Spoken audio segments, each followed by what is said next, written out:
شروع اللہ کا نام لے کر جو بڑا مہربان نہایت رحم والا ہے۔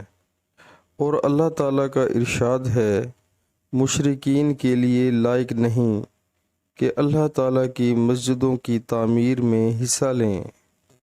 ابو سعد خدری رضی اللہ تعالیٰ عنہ کی خدمت میں جاؤ اور ان کی آہدی سنو۔ ہم گئے، دیکھا کہ ابو سعد رضی اللہ تعالیٰ عنہ اپنے باغ کو درست کر رہے تھے۔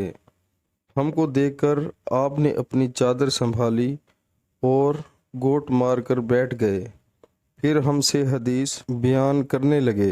جب مسجد نبوی کے بنانے کا ذکر آیا تو آپ نے بتایا کہ ہم تو مسجد کے بنانے میں حصہ لیتے وقت ایک ایک اینٹ اٹھاتے، لیکن عمار دو دو اینٹیں اٹھا رہے تھے۔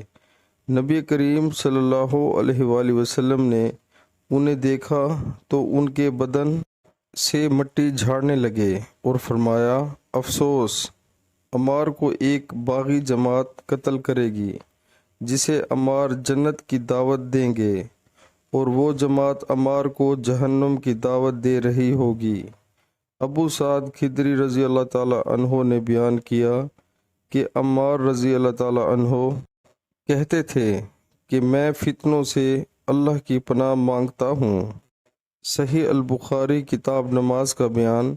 مسجد بنانے میں مدد کرنا یعنی اپنی جان و مال سے حصہ لینا کار ثواب ہے۔ پیارے مسلمانوں، اللہ تعالی ہمیں حدیث پاک سن کر اس پر عمل کرنے کی توفیق عطا فرمائے، آمین۔